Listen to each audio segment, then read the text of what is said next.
Es un placer estar aquí hoy y poder presentaros a tres grandes investigadores en bilingüismo, en lengua y bilingüismo, enseñando de inglés, enseñando de idiomas y bilingüismo. Por orden, voy a presentar primero a Javier Villoria Prieto.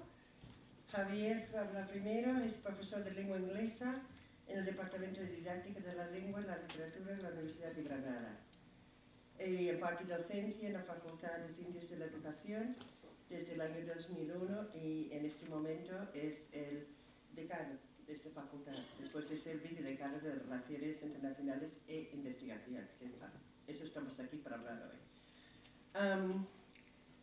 También me gustaría destacar que es fundador de la revista de investigación Porta Linguarum y desde su fundación en 2004 y actualmente también director, una de sus importantes revistas en este momento.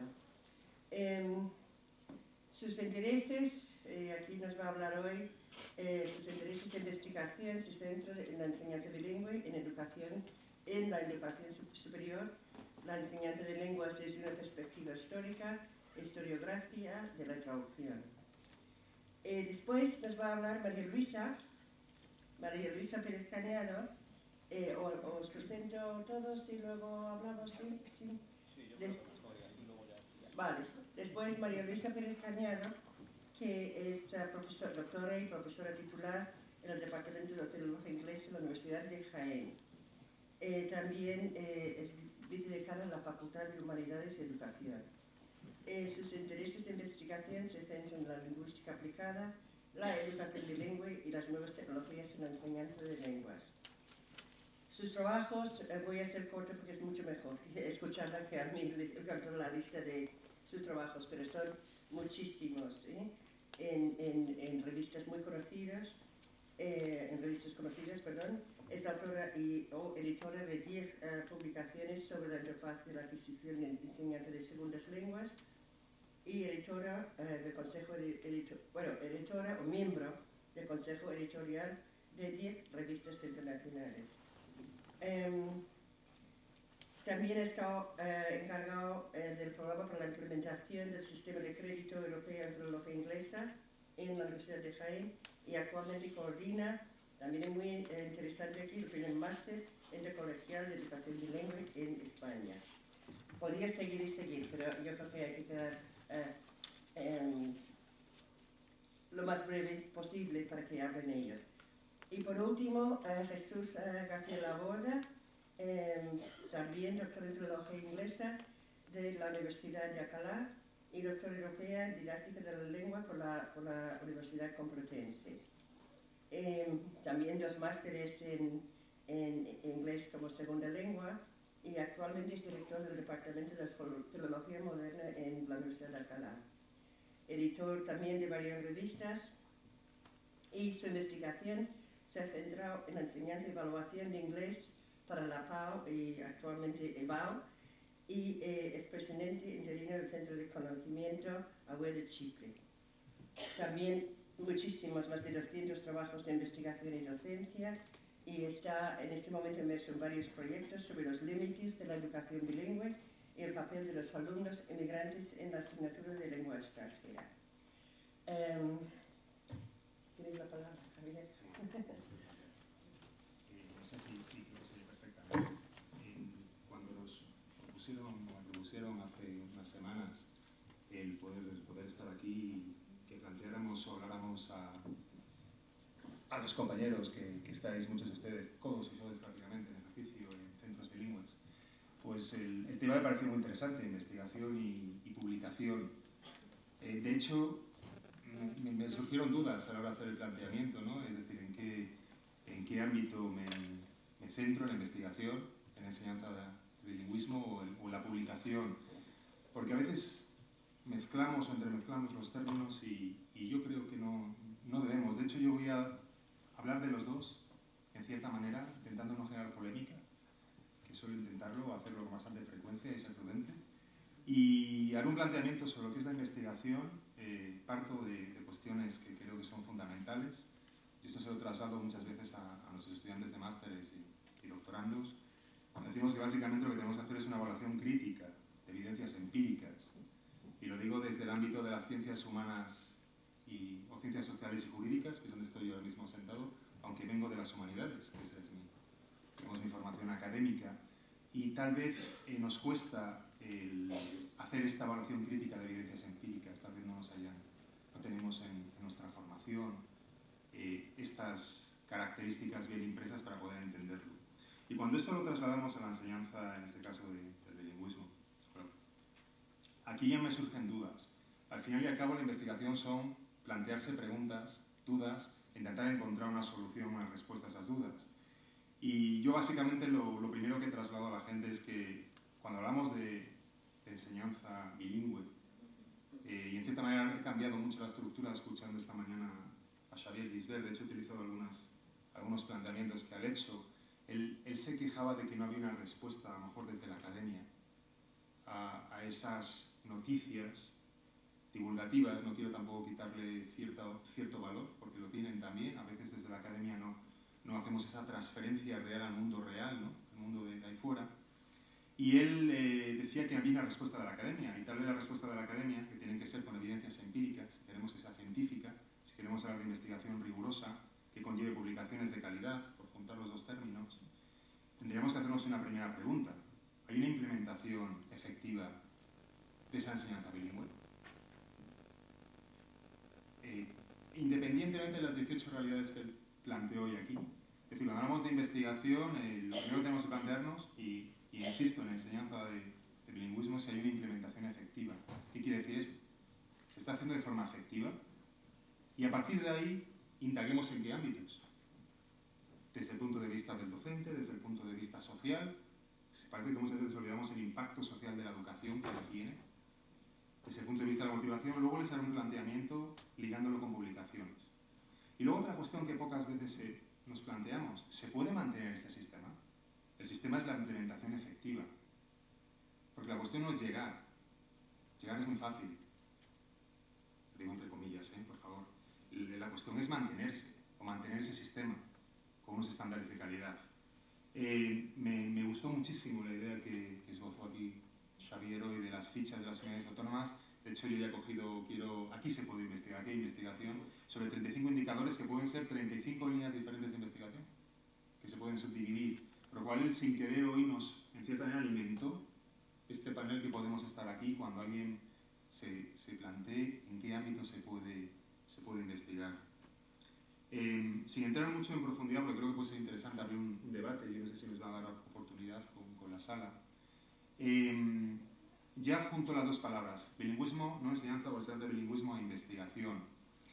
El inicio de todos los programas de enseñanza bilingüe puede que esté en adelantar la edad de inicio de enseñanza de lenguas.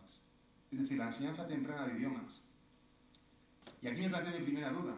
¿Hay evidencias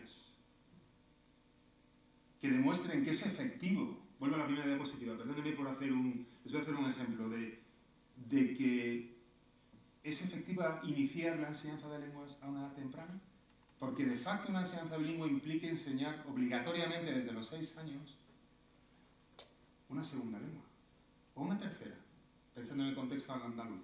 En el contexto andaluz, desde este año ya, es obligatorio en todos los centros con línea bilingüe que haya 2 lenguas extranjeras. ¿Es efectivo esa implementación? Porque ese es el debate. ¿Hay evidencias científicas que sustenten que todo este esfuerzo merece la pena y se puede mantener? Hay pocas. La verdad es que pruebas o evidencias científicas, pocas, a lo mejor no suficientes. Pero aquí esto es investigación sobre enseñanza bilingüe. Porque ese es el planteamiento. Hay estudios que no quiero entrar mucho en profundidad. ¿Cuántos países ahora mismo en el contexto europeo? Esto ya no podemos pensar en un parámetro nacional o autonómico, sino europeo. ¿A qué edad en Europa o la mayor parte de los países europeos están iniciando la enseñanza de una segunda lengua? Pues no lo sé exactamente ahora, pero puede que no más de 11 o 12 a estas edades. En la Europa de los 27. Lo digo para hacer ese planteamiento. En el año 2017. Bueno, esa puede ser una primera idea de investigación donde no hay mucho o muchas evidencias empíricas que lo corroboren. Y ahora aquí le pongo la otra faceta que me caracteriza como responsable de una revista del ámbito de la publicación.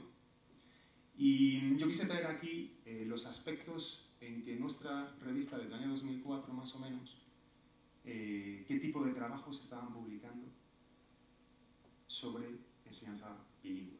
Nosotros trabajamos desde Portalinguano en enseñanza de lenguas, didácticas de las lenguas, enseñanza realmente, vamos a utilizar ese término, la didáctica, hemos discutido de ella, y bilingüismo. Y los ámbitos ahora mismo que se están investigando realmente tienen que ver con la competencia lingüística. Parece que es una gran sombra que todos tenemos, una gran preocupación. Mal vamos si nuestra preocupación es la competencia lingüística y una enseñanza de programas bilingües. Pero bueno, no quiero ser conflictivo en el primer punto. Otro aspecto sería la formación del profesorado. Esto es un tema recurrente. O las características del profesorado. Pero a mí esto, Javier Gisbert de cierta manera lo tocó cuando dijo, ¿qué profesorado es el mejor para la enseñanza bilingüe? ¿El profesor de lenguas? Que sabe de matemáticas, de ciencia. ¿El profesor de ciencias que no conoce lenguas? ¿Cómo va a evaluar el aspecto que corresponde a las lenguas? Pero no para penalizar, porque nosotros tenemos un programa bilingüe en nuestra universidad, perdóname que me explaye un poquito, y muchos de nuestros profesores dicen, yo voy a corregir los errores lingüísticos que dificultan la comprensión de mis alumnos. Y yo le planteo, ¿y usted pondera por encima cuando lo hacen correctamente y encima lo hacen en una segunda lengua que ellos no utilizan? Ah, pues no había pensado en ese aspecto. Interesante. Es decir, no solo penalice, sino que también valore. Pero bueno, no voy a entrar. Formación del profesorado es otro tema muy amplio, y en formación del profesorado entramos en profesorado de primaria, de secundaria, a nivel universitario. ¿Y por qué no en infantil? En Andalucía hay una propuesta ya del gobierno andaluz de que sea obligatoria la enseñanza de lenguas desde los 3 años. Cogemos aire. Pero bueno, porque cuando está encima de la mesa, tiempo que sea una realidad. Otro aspecto es la diversidad lingüística y los objetivos. Inglés. La identidad de Europa es el plurilingüismo. Estamos haciendo Europa cuando el 90% o el 95% de los centros que son plurilingües son bilingües o monolingües inglés. Esa es una reflexión, ¿no? ¿Y cuáles son los objetivos? ¿Por qué inglés? Y no portugués, pensando en todas las provincias que están en la raya con Portugal. O francés, pensando en la parte del sur de España, que tenemos un gran continente que parte de él es francófono, pensando en África. Bueno, reflexiones. Desarrollo del currículum, diferentes ámbitos. Es decir, a la hora de publicaciones y de investigación. Metodologías docentes es recurrente. Y dar inicio, ya lo he indicado, a que realmente es efectivo una enseñanza bilingüe. Cuando dominan la L1, o cuando ese es un gran planteamiento, ¿dominan la L1 a los 6 años? Para tener un proceso que les permita, no quiero entrar, pero sería interesante hacer esa reflexión, y desde luego la evaluación. ¿Estamos evaluando lo que estamos haciendo? ¿Hay un control de la calidad de todos los procesos que estamos haciendo? Estos realmente son los ámbitos. Ustedes pueden decir, se tocan muchos ámbitos. Aquí viene, digamos, la sombra. Si ustedes utilizan la palabra enseñanza bilingüe, que es las 2 primeras letras de este panel, y lo buscan en Teseo. Teseo es la base de datos que tiene el Ministerio para registrar las tesis. No es muy fiable, discúlpenme, porque tiene un sistema de palabras clave que tiene sus errores. Si ustedes ponen o introducen la palabra enseñanza bilingüe, aparecen 8 entradas. Solamente. Si utiliza la palabra bilingüismo, he encontrado 11 entradas en español y 7 en inglés. Y cuando ponemos bilingüismo, de las 11 entradas en español, una tiene que ver con las 8 primeras. Si aparece plurilingüismo, aparecen 2 entradas. En inglés no he encontrado ninguna, solamente con plurilingüismo. Y si aparece multilingüismo, solo aparece una entrada en español y 27 en inglés. Y algunas no son específicamente del ámbito lingüístico, tienen que ver con otras ámbitos. Por lo cual, y si tienen la paciencia de ir leyendo cada investigación, porque una tesis es una investigación, es un proceso en que están implicados mínimo un doctorando o una doctoranda y 1 o 2 directores, y generalmente forman parte de grupos de investigación. Que mucha gente no piensa que una tesis realmente es un apéndice o un esbozo, una línea de un grupo de investigación. Lo que caracteriza es que hay una gran disparidad, hay como un mosaico de todos estos ámbitos de investigación. No hay realmente un continuum.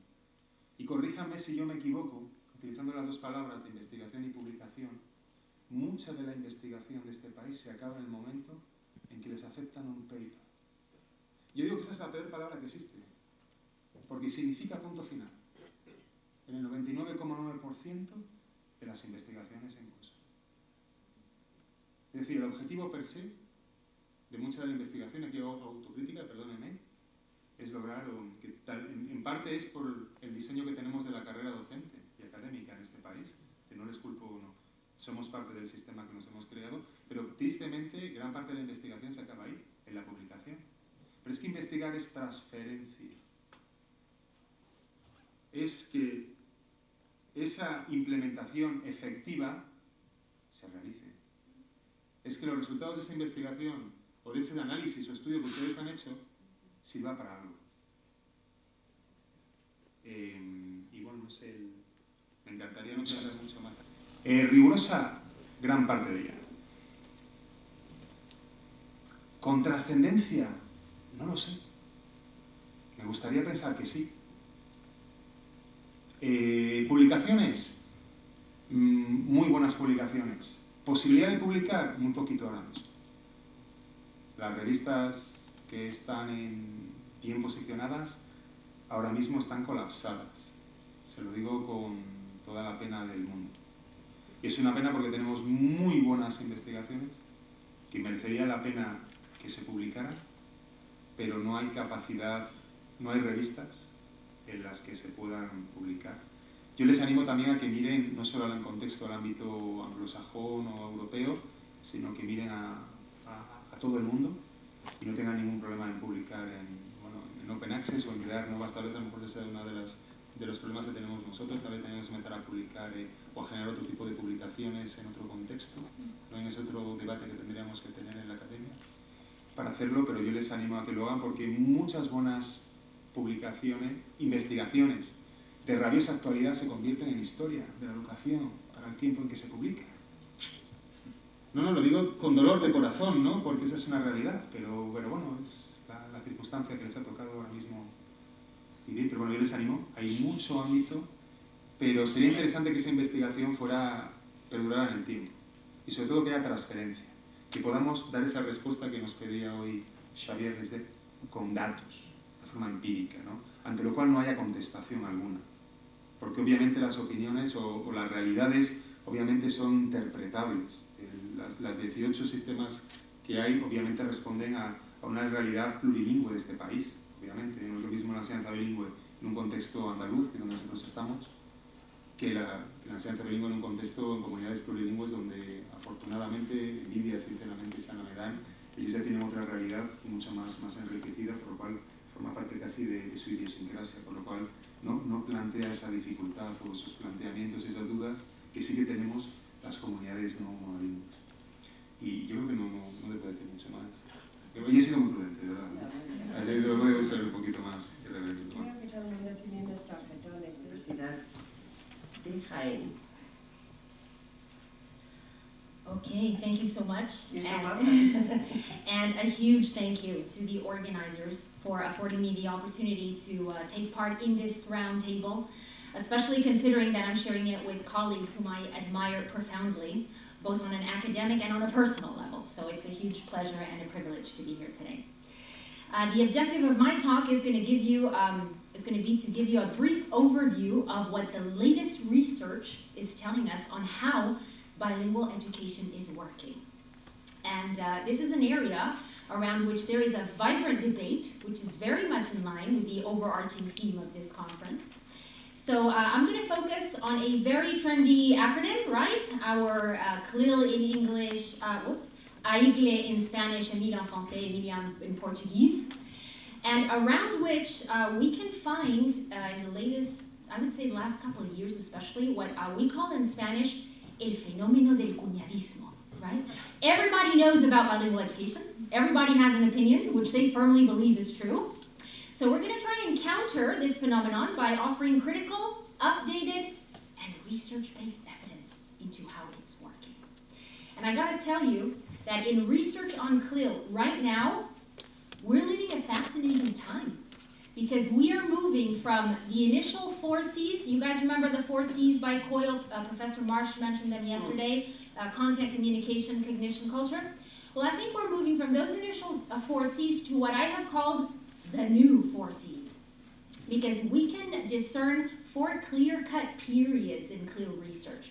The first one is what I have called the CLIL grades, right?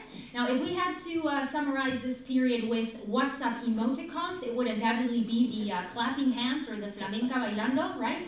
Everything was peachy. Everything was perfect. CLIL was the panacea, the solution to all our language learning problems. These authors right here did not find a single thing wrong with CLIL implementation. The problem with these initial studies is that they presented some potentially serious methodological flaws which have been pinpointed and which could potentially invalidate the results. So from there, we progressed to what is known as the period of intense CLIL critique, right? Now, a batch of authors are dwelling almost exclusively on the negative, pessimistic outlook of CLIL. And we have seen this and are seeing this practically every day with articles that are mushrooming, right? On social networks and newspaper articles. Javier Gisbert was mentioning this morning. The last one that you have here was from El País just 1 week ago. And they slam CLIL, right? They slam bilingual education. Problem with these articles. They are based on opinions and on personal cases, which are not representative, scientific, or generalizable. So we have now moved to a period of CLIL conundrum. We don't know what to think anymore because we've had this pendulum effect at work, right? Moving from positive to negative to positive. We don't know where we stand. And this has caused us to be living a period of CLIL controversy. And this controversy is playing itself out in some of the key journals of the field, right? In ELT Journal, Applied Linguistics System, Applied Linguistic Review, articles are being tossed back and forth between what I call the believers and the haters, right? Now, the problem with this is, well, to be honest, I don't think there is a problem. I think this debate is very healthy, and it has infused the field with life. It's been like a breath of fresh air. But it is true that we should try and shed light on this controversy and bring this pendulum, this metaphorical pendulum, to a standstill. How? Through solid empirical evidence. And that is exactly what I would like to provide for you here today. So I'm going to focus on the latest investigations which have overcome some of the main deficiencies of those initial ones that I mentioned. So, you know, they work with very large representative samples. They guarantee, very important, homogeneity between CLIL and non-CLIL groups. They're longitudinal. They factor in triangulation and intervening variables, and they're updated. In fact, these studies that I'm going to use, which are right here, as you can see, are from this past couple of years. By the way, all the ones I mentioned in the PowerPoint are in these little booklets, which you should have. If you don't have them, please, email me. I'll be happy to send you the PDF, right? And you'll also find them in specific issues or volumes of these journals or book series, and you can access them for free, okay, if you're interested on our webpage, monclil.com, by clicking on publications. So anyway, how am I going to do this? Well, I'm going to do this by asking questions, okay? We're going to play a variant of the game 20 questions. You know this game, very popular in the States. It's like our Veo Veo, only that the person, place, or event that we're describing doesn't have to be in front of us directly. In 20 minutes, I don't have time to focus on all the 20 questions. I'll be doing this in the plenary that I give here in Madrid and TESOL in March. So here I'm just going to offer like a sneak peek into 10 of the most frequently asked questions, which I'm hearing all the time in forums such as this one, in the articles that we're seeing online, in newspapers, etc. Okay? And I'm going to group them for you in 4 main blocks. The first 3 questions are going to pertain to CLIL characterization. I'll then also pose one on implementation. The bulk of the questions will obviously focus on CLIL research, and I'll also have a couple which affect future CLIL challenges. And I'm going to use the latest publications based on research and pedagogical innovation projects to address these questions, all right? So first question, are you ready? Yes? All right, well, let's hit it. These are our 10 questions, color-coded for you in terms of those 4 blocks. I've also included them on the first page of the booklet, so you can tick yes or no, see where you stand before I provide you with the empirical evidence, yeah? And the very first block, I think, is very basic, but very important, right? Questions pertaining to CLIL characterization. The very first question I think we need to ask is, why are we doing this? I mean, isn't it unnatural to be teaching science in English in Granada, for example? Well, the research tells us that we're doing this because what we were doing before, traditional EFL, formal language teaching, it ain't working. Okay, it's not fitting the bill. According to the latest Eurobarometer, as you can see here, Spain occupies one of the bottom rungs on the foreign language knowledge ladder. Only 18% of our citizens can hold a conversation in 2 other European languages, which means we're miserably failing to attain European standards. Why? Well, maybe the answer to this question would be 4-pronged. We have a conspicuous lack of foreign language teaching tradition, which dovetails with a lack of extramural exposure. We dub everything. And this is also compounded with methodological and linguistic deficiencies which have come up in those different debate groups that we've had this morning, right? We continue to teach sometimes according to what I call bulimic learning, right? Memorization and regurgitation of contents. And I've seen people teach in English in Spanish, right? So CLIL has been embraced as the potential solution, as the lever for change and success in language teaching in our context. So what have we done? We've gone around setting up a bunch of bilingual schools. Second question, of course, is, are these schools truly bilingual? Because there are people, and I bring you quotes, direct quotes from those articles that I mentioned before, saying, you know, esto no es bilingüe de verdad, no hay inmersión de verdad, right? I think this is perfectly encapsulated in the image that I bring you from a real bilingual school in Granada, okay? I took this a few months ago, yeah? With a very Granada-like expression, right? So, now, what does the research tell us? That is CLIL, which is what we're doing in these schools, bilingual education? Well, according to the research to Met's famous Klein, it absolutely is. There are many options of bilingual education. Immersion is the Canadian one. Content-based instruction is the American one. CLIL is the European one. It would be right around here in this Klein. So CLIL is bilingual education. It's the European approach. And it's characterized by the fact that it's not immersion. We don't have immersion in Spain. The language of instruction is only in the classroom. So we have a lesser amount of exposure to it. But it's still bilingual education, absolutely. So these people who don't consider our schools to be bilingual should start reading up on what CLIL is, right?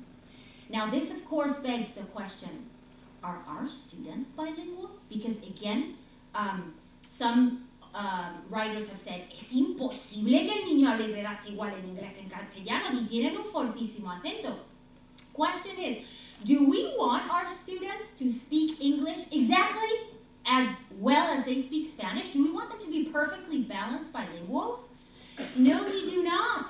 The goal of CLIL is to attain a functional language competence, which allows them to work, study, and prosper abroad, period. And this, of course, has implications for the teachers, who no longer need to be native, they need to be proficient.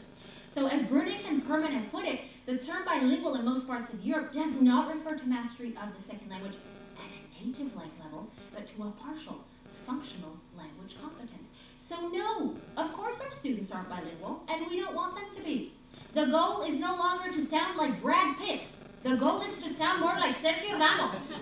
Now, Sergio Ramos was slammed because of his Merry Christmas message, right? But I am a big Real Madrid fan, and I follow this guy on Twitter, and he communicates perfectly intelligibly in wonderful English. That is what we want. Okay, now this leads us to the second main block. I just have one question here, which I've heard a lot. I don't know about you. I've heard that the most intelligent, motivated, and linguistically proficient students are in the CLIL group. So this is leading to discrimination, disintegration. We were talking about this with Javier this morning. And the non-CLIL learners are the remnants. As we say in Andalucía, son el rejú, right? El refugio de los torpes. Is this true? Well, the latest research evinces it is no longer true. I don't know if this was the case initially, with the initial bilingual sections where there was a lot of self-selection. Certainly not now, because the latest studies that we have actually started out matching the bilingual and non-bilingual students. And they've administered tests for verbal intelligence, as you can see here, motivation and English level. And there were no differences between the CLIL and the non-CLIL learners in the same schools.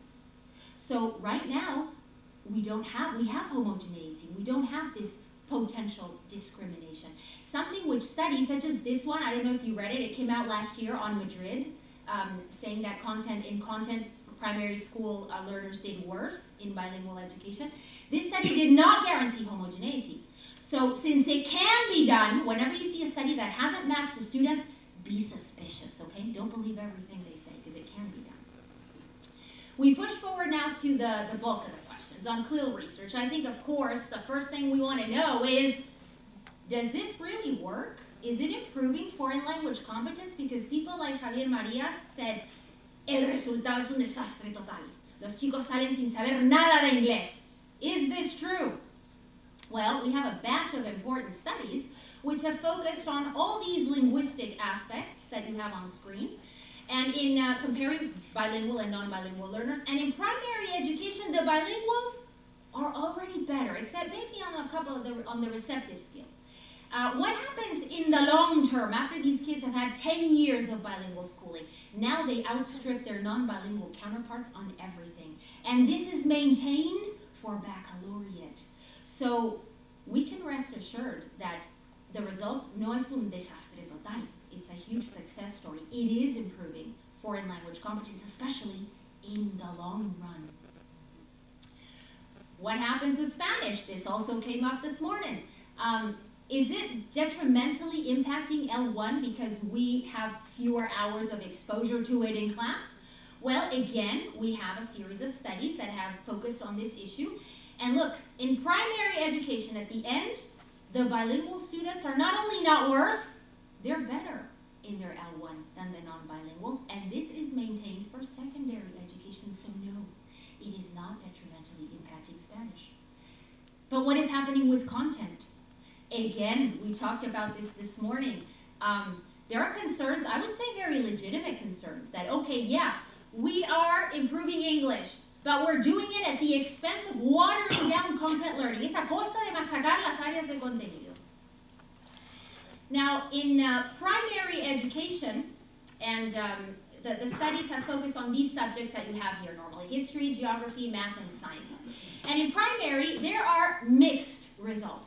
There are studies that have found that the bilinguals are already better in content learning. Others that have found no differences between the groups. And another batch of studies which have found that the non-bilinguals are better. So inconclusive, right? What happens in the long term in secondary education? Absolutely all the studies that we have demonstrate that the bilingual learners are better in content learning. So we can rest assured that CLIL is not watering it down, especially in the long term. We cannot expect results of CLIL right away. As La Canción del Verano says, we have to go despacito, right? in this bilingual education. Another frequently heard question is CLIL elitist, or does it work equally well in different contexts? Because this article from El País that I was mentioning that came out last week said that CLIL was, and I quote, an elitist nightmare. Hay un clasismo brutal, it said in CLIL. Now, in some countries, I don't know if this is the case, but in some countries like the ones that you have on screen, it is true that CLIL students have to take tests, entry tests, in language and content to be able to be admitted into a CLIL stream. But this is not the case in Spain. Here we don't have imposed streaming. It's the parents' choice. Plus, we're moving from bilingual sections, which coexisted with non-bilingual streams, to fully bilingual schools. In Andalucía, all bilingual schools until primero de eso are now fully bilingual. There are no non-bilinguals. So, our common sense would tell us, CLIL would not be hindering social equity or inclusion, but on the contrary, right? Affording kids who wouldn't have had the chance to learn bilingually the opportunity to do so. What does the research tell us? Well, this important batch of studies has compared CLIL and non-CLIL learners from 3 different levels of socioeconomic status, taking normally the parents' level of studies as a proxy, okay? The results have been unequivocal. Always, the students with the highest socioeconomic level outperform those from the other 2 rungs. And this applies in primary, secondary, L1, L2 content, but not only for the bilinguals, also for the non-bilinguals. So socioeconomic status is important for everyone. Hemos descubierto la pólvora, ¿no? This is something that hundreds of previous investigations had already ascertained. But stay tuned, because there's an article, which will be coming out, in fact, in a special issue of Portal en Guaru, which has revealed that in secondary education, in L1, L2, and content, socioeconomic status is important for the non-bilinguals, but not for the bilinguals. So CLIL could be causing them to level out. So let's keep an eye on that and stay tuned. We also said, okay, let's hit this from a different perspective. We know that obviously socioeconomic status is important. But does CLIL have the potential to work in places where there is a majority of students from a low socioeconomic context? We took a high school in a small rural area of Granada with a majority of Gypsy ethnicity and with parents with low socioeconomic levels. El IES Montes Orientales in Isnayos. And we matched the CLIL and the non-CLIL groups, so they were perfectly homogeneous. And look at the results. The CLIL students were invariably better than the non-CLIL on everything that we sampled. So, in fact, I have to tell you, I was blown away. When I went into this school, I saw these kids in ESO speaking in English in the hallways, doing PowerPoints, doing videos, doing projects in perfect English, right? In a context they would never have otherwise have had the chance to work in. In fact, when I was approached by Historias de Luz to do a sort of mini documentary on our project, I said, I want to do this in Isnayos, so that everyone can see that it has the potential to work even in a small rural area, in a socioeconomically depressed place. And you can watch the mini video. It's on our webpage if you're interested. And I always tell this anecdote also from a personal point of view, that I've seen this working, for example, in La Chana in Granada, where my gym is. Anyone here from Granada, apart from Javier? La Chana, I know you very well. You know La Chana too. It's a socioeconomically dodgy area, and right next to my gym there is a bilingual public high school. And last year I stopped to take a picture, because you know how teenagers write graffitis like Maria Te Quiero on the high school walls? Well, it was in English in La Chana, right? Your lips don't let me go. So, you know, CLIL has the potential to work even in Isnayos, even in La Chana, provided, as Javier was saying this morning, that it is well done. Okay, let's push on to the CLIL challenges. What are the greatest lacunae, the greatest challenges that still need to be addressed? I think these ones that you have on screen should figure prominently on the future CLIL research agenda. I can't go into all of them, but let me just tell you. I think we should continue to investigate the impact of contextual, cognitive, and affective variables. We've done this in this special issue of Portal en Guaru that I mentioned before. Catering to diversity. This is going to be huge. And especially now that CLIL is being mainstream program-wide, we're going to need to know whether it works with everyone and to equip teachers to cope with this new challenge. I'm also really worried about finding the balance between BICS and CAUP. I've gone into a lot of schools, and in the parts of the electric juice blender or the washing machine in English. I don't know this in English or in Spanish. But they can't communicate. They can't ask a classmate, lend me your pen, or the teacher doesn't know how to tell them to be quiet and have classroom management in English. So, you know, we've noticed that their communication skills, BICS, are in need of being honed, especially because their English is very obsolete. So we've been working hard on overcoming what I call the it's raining cats and dogs syndrome. That is, equipping them with language that is really used, right? For example, my own husband, who is a secondary school math teacher in English, used to say, well done, right, to praise students' work. So I said, no, why don't you try this? Hey guys, way to go. Kudos, nice going. Or to scold students, stop it, no? Hey guys, knock it off, quit mucking around. Give it a rest, people. Or to ask them to be quiet. No, be quiet. Now, I'm trying again to say, hush, keep it down, okay? So we're going to publish a glossary and activities very soon, this in 2018 with Peter Lang, to focus on this. Teacher training, another huge area in need of attention. We'll cover it in a roundtable in about an hour. And all this research should be carried out to help debunk a series of false myths which are proliferating around bilingual education and which could be very dangerous because they could potentially misguide the entire implementation process. So how are we making ourselves useful to do this? Well, we're setting up planes de fomento del plurilingüismo at university to try and act upon pre-service education. We're offering specific courses, for example, on this real English. We're creating new degrees. We've just created a new master's, which Rosalie mentioned, and which I'll tell you about in the teacher training session. And of course, we're continuing to research. We saw, for example, that attention to diversity was a major niche. So we just asked the MINECO for a brand new project, the Proyecto Aribe, to learn from the good practices of others in this sense, from Europe, the States, and South America. So, to wrap this up, over the past 20 minutes, because I'm sure I've gone past my time, well, I have hopefully answered this batch of 10 questions pertaining to these 4 blocks of CLIL aspects, and I hope that armed with the knowledge provided by empirical research, we will be able to usher in a new era, the era of not the 4, but the 5 C's, so that we get away from the craze, critique, conundrum, and controversy, and usher in a new era of CLIL conciliation, or concord, or calmness.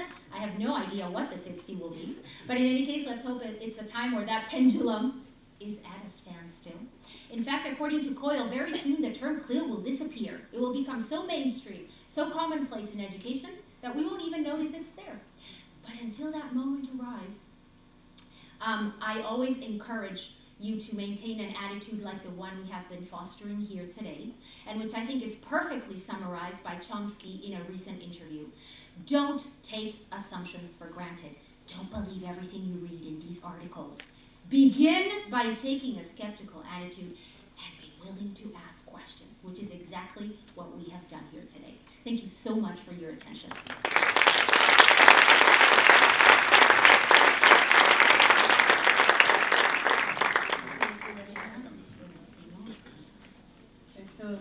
Sobre todo una hora que a uno le apetece más estar de siesta que estar de congreso.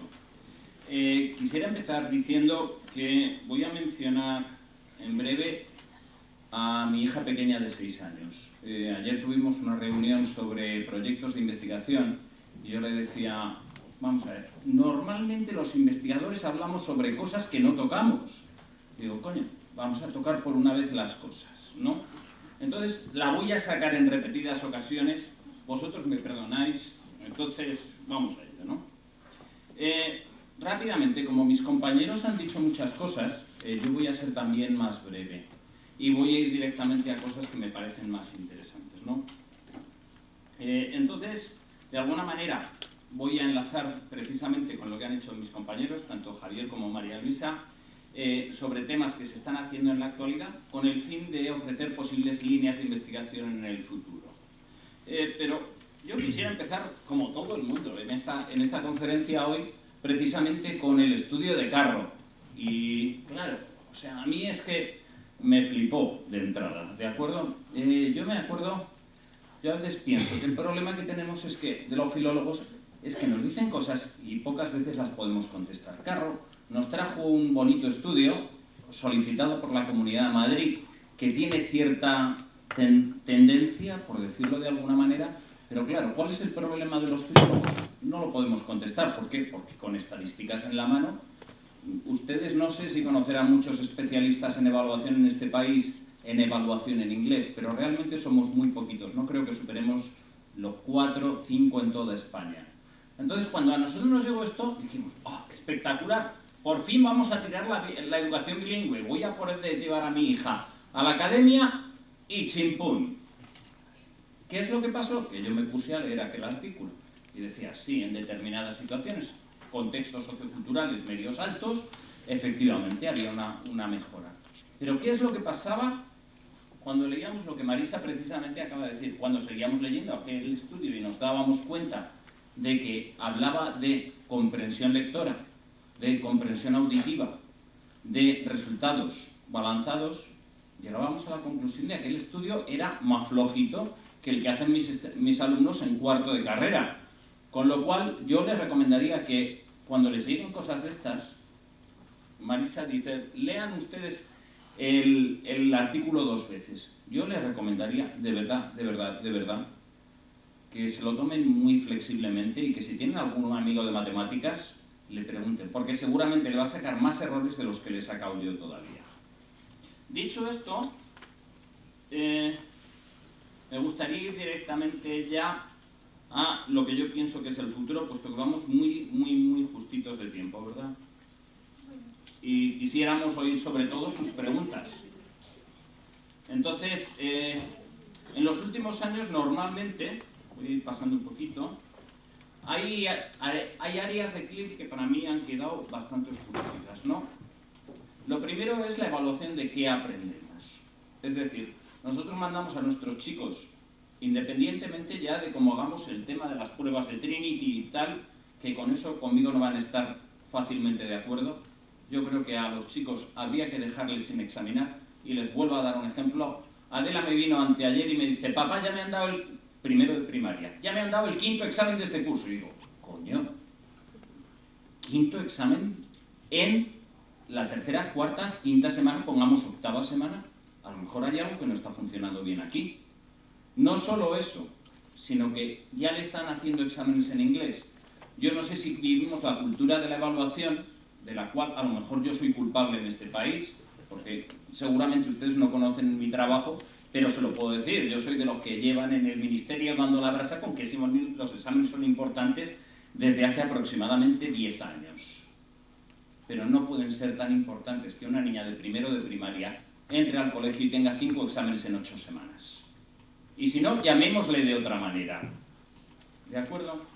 Bien, entonces, la segunda cuestión que me surge, y creo que es una cuestión de futuro, es, ¿examinamos a los alumnos de lo mismo?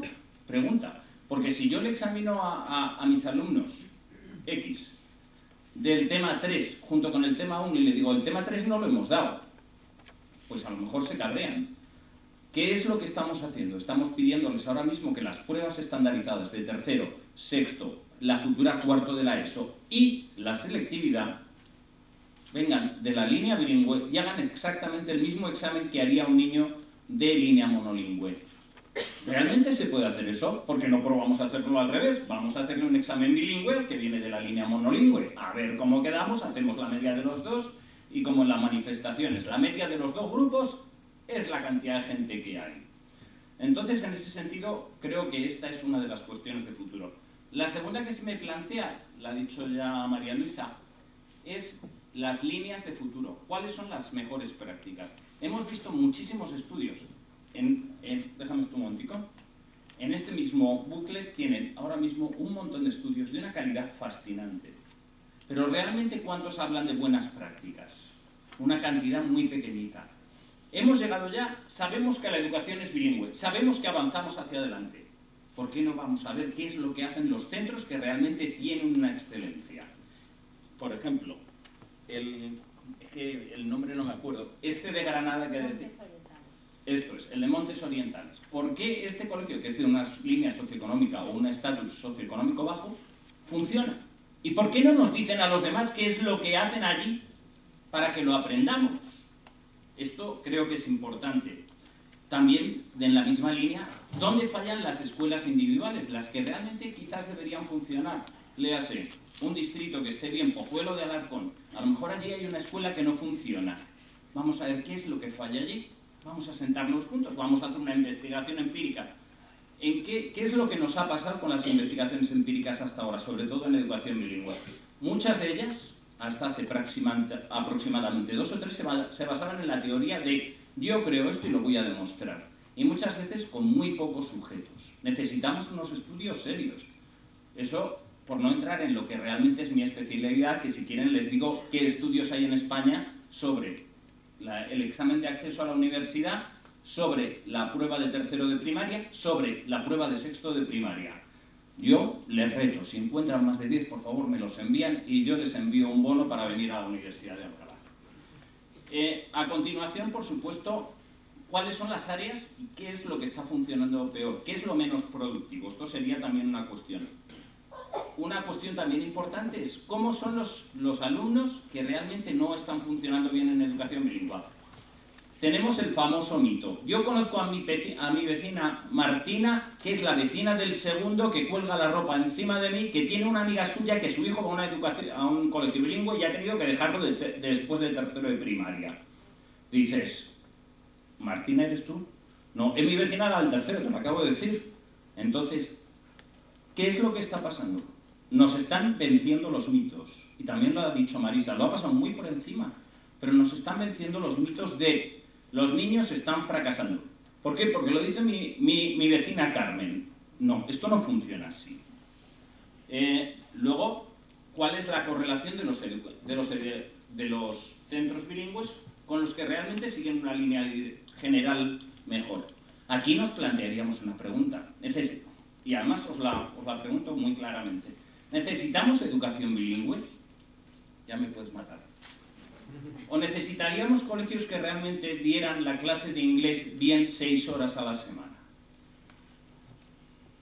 Pregunto, piénsenlo. ¿De acuerdo?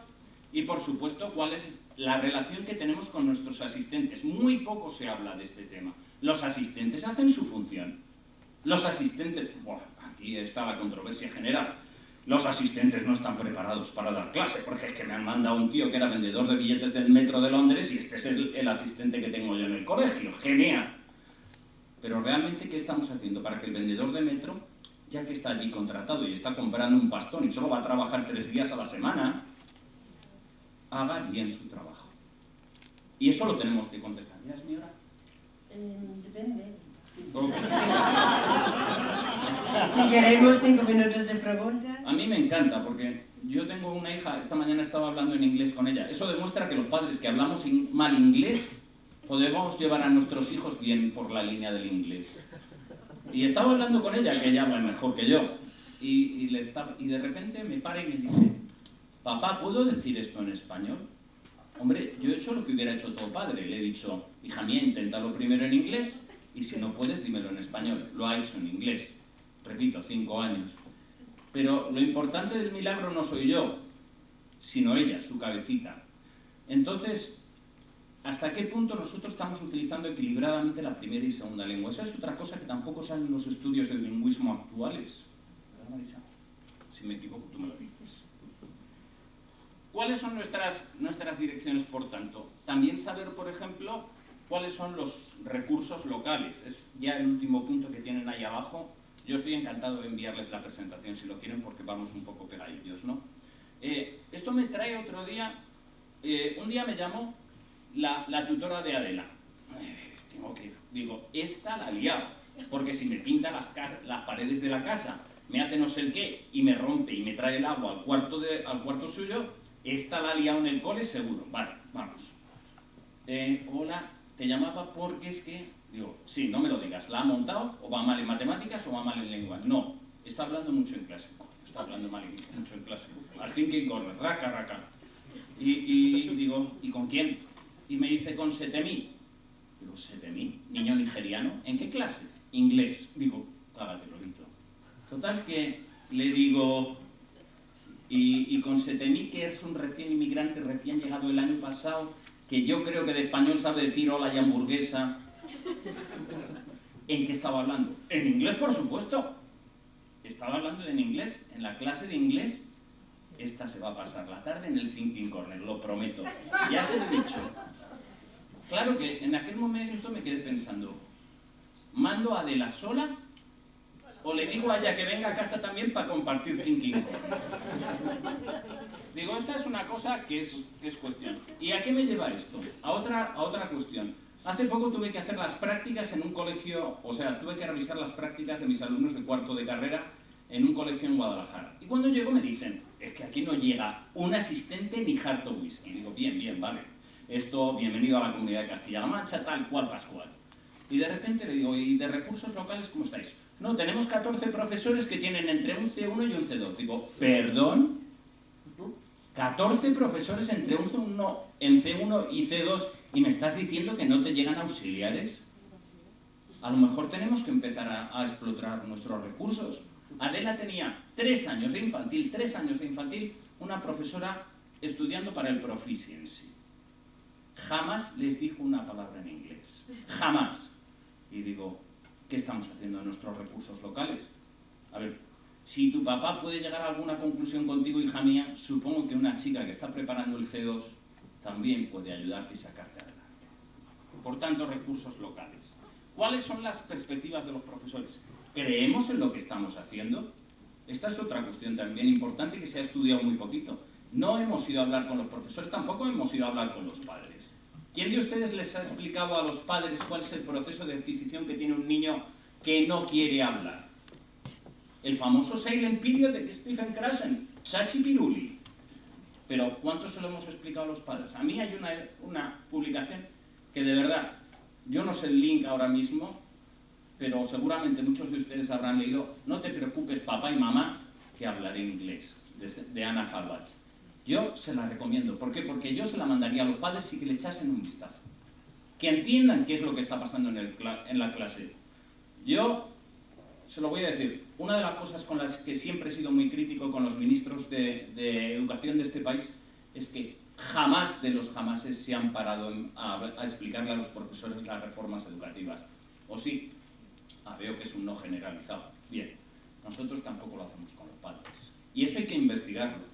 Porque cambiar las actitudes de los padres, decirle a los padres que es necesario no soltarles la televisión a los niños en inglés, sino acompañarlos en la televisión en inglés, es muy importante.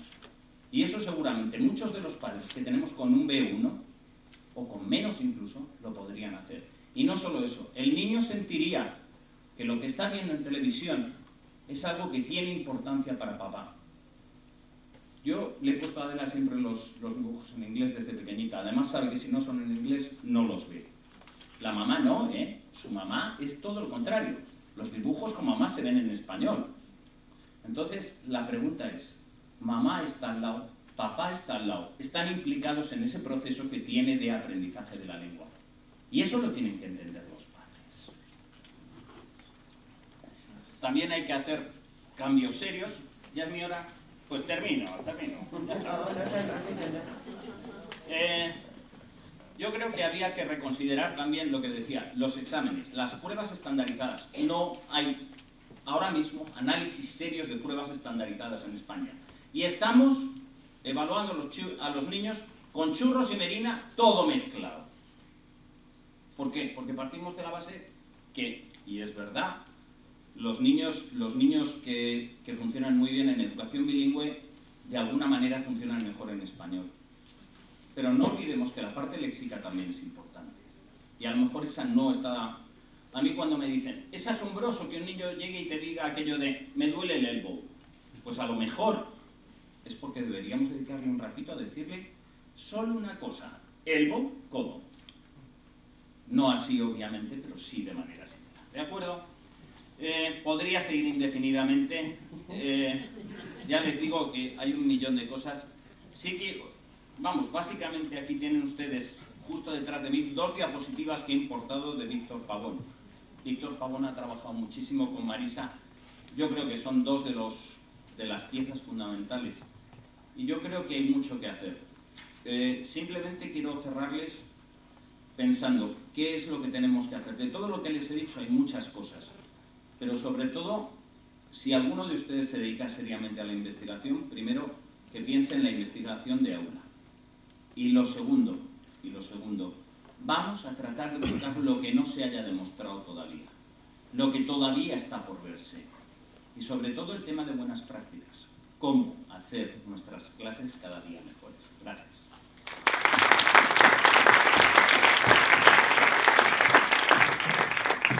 ¿Hay alguna pregunta muy rápido? ¿Algo? Sí. Yo simplemente quería añadir que desde hace 2 años estamos trabajando con jornada infantil del 50% de inglés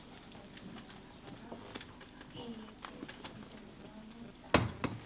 la implantamos porque vimos que había un salto muy grande de conversación emprendimiento de science o incluso aprender la clase de HCR y 4 ha sido todo un éxito, entiendo perfectamente, ya se están soltando a decir sus frasecitas y decir que... Tiene que ser muy rápido, ¿vale? Sí, me quedé claro. Y nada, y decir que disfruto mucho con mi trabajo y creo que esa es la clave. Y yo estoy a favor de empezar desde muy pequeñitos con ellos. Muchas gracias. ¿Algún tema más? Aquí. Yo solo iba a comentar que simplemente iba a decir que el estudio de Ana Halva, que está en la página web del British Council, porque es un estudio nuestro que ha hecho por nosotros, y también ahí está un estudio que hemos publicado este lunes pasado, que se llama English Impact, que es el estudio de una manera de sampling totalmente aleatorio de niveles de inglés en la Comunidad de Madrid para niños con 15 años y medio.